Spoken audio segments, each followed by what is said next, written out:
Anyone that tells you you can't multitask, tell them they're wrong. And if they disagree with you, tell them to contact me.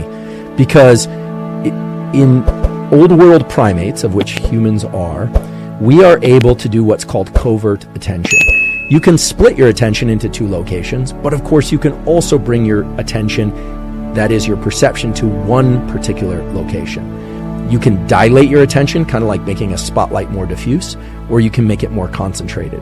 We can place a spotlight of attention on something, for instance, something we're reading or looking at, or someone that we're listening to, and we can place a second spotlight of attention on something we're eating and how it tastes, or our child running around in the room, or my dog. This is very important to understand if you're going to think about tools to improve your nervous system, whether or not that tool is in the form of a chemical that you decide to take, a brain-machine device, or you're going to try and learn something better by engaging in some focus or motivated pursuit for some period of time each day.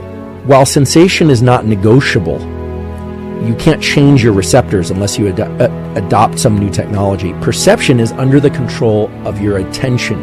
And you can do this right now. You can experience perception and the difference between perception and sensation very easily.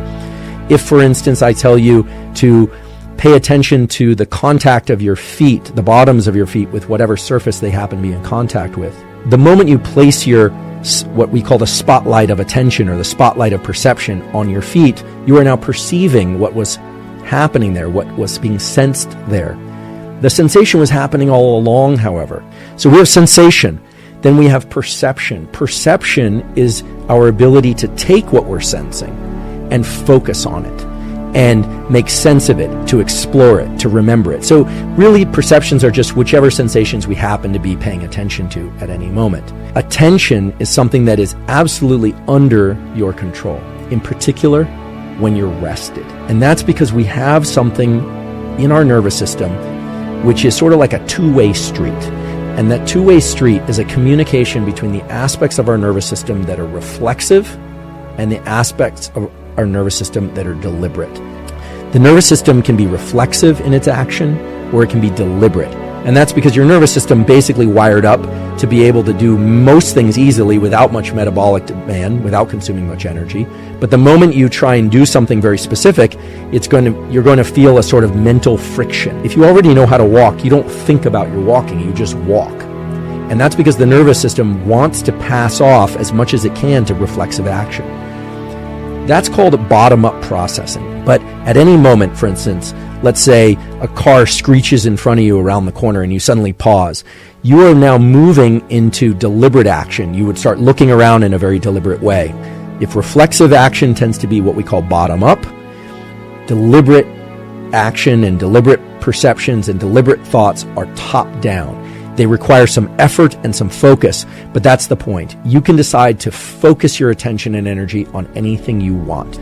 Actions or behaviors are perhaps the most important aspect to our nervous system because, first of all, our behaviors are actually the only thing that are going to create any fossil record of our existence. The sensations, the perceptions, and the thoughts and the feelings that we have in our lifespan, none of that is actually carried forward except the ones that we take and we convert into actions such as writing, actions such as words, actions such as engineering new things.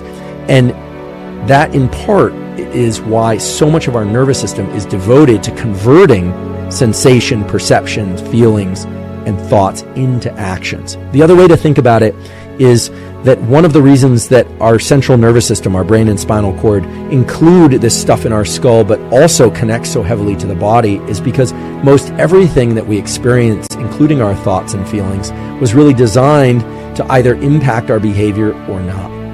And the fact that thoughts allow us to reach into the past and anticipate the future and not just experience what's happening in the moment gave rise to an incredible capacity for us to engage in behaviors that are not just for the moment. They're based on things that we know from the past and that we would like to see in the future.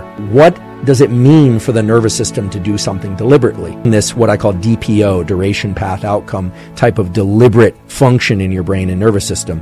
When you do something deliberately, you pay attention, you are bringing your perception to an analysis of three things. duration, how long something is going to take or should be done, path, what you should be doing, and outcome. If you do something for a given length of time, what's going to happen? When you engage in this duration, path, and outcome type of thinking or behavior or way of being, you start to recruit these neuromodulators that are released from particular areas of your brain, and also, it turns out, from your body, and they start cueing to your nervous system, something's different now about what I'm doing. It feels like agitation and stress because you're actually suppressing a circuit. But the moment you decide to learn something, or to resist speaking, or to speak up when you would rather be quiet, anytime you're deliberately kind of forcing yourself over a threshold, you're engaging these brain circuits and these nervous system circuits. We actually can see examples of what happens when you're not doing this well. Some of the examples come from children. If you look at young children, they don't have the forebrain circuitry to engage in this top-down processing. You'll see they'll be rocking back and forth. It's hard for them to sit still because those central pattern generators are constantly going in the background, whereas adults can sit still. A kid sees a piece of candy that it wants and will just reach out and grab it, whereas an adult probably would ask if they could have a piece or wait until they were offered a piece in most cases. Impulsivity is a lack of top-down control, a lack of top-down processing. The other thing that will turn off the forebrain and make it harder to top-down processing is a couple of drinks containing alcohol. Well, the removal of inhibition is actually a removal of neural inhibition, of nerve cells suppressing the activity of other nerve cells. So a lot of the motor system is designed to just work in a reflexive way. And then when we decide we want to learn something or do something or not do something, we have to engage in this top-down restriction. If you want to understand neural plasticity, you want to understand how to shape your behavior, how to shape your thinking, how to change how you're able to perform in any context. And that brings us to the next thing, which are thoughts. Thoughts are really interesting because in many ways they're like perceptions, except that they draw on not just what's happening in the present, but also things we remember from the past and things that we anticipate about the future. Thoughts can be both reflexive, they can just be occurring all the time, sort of like pop-up windows on a poorly filtered web browser, or they can be deliberate. We can decide to have a thought. In fact, right now you could decide to have a thought just like you would decide to write something out on a piece of paper. The reflexive pathway basically includes areas of the brainstem we call central pattern generators, groups of neurons that generate right foot, left foot kind of movement. However, when you decide to move in a particular deliberate way that requires a little more attention, you start to engage areas of your brain for top-down processing where your forebrain works from the top down to control those central pattern generators. And a lot of people don't understand or at least appreciate that the thought patterns and the neural circuits that underlie thoughts can actually be controlled in this deliberate way. You're not just paying attention to what's happening, you're directing your thought process.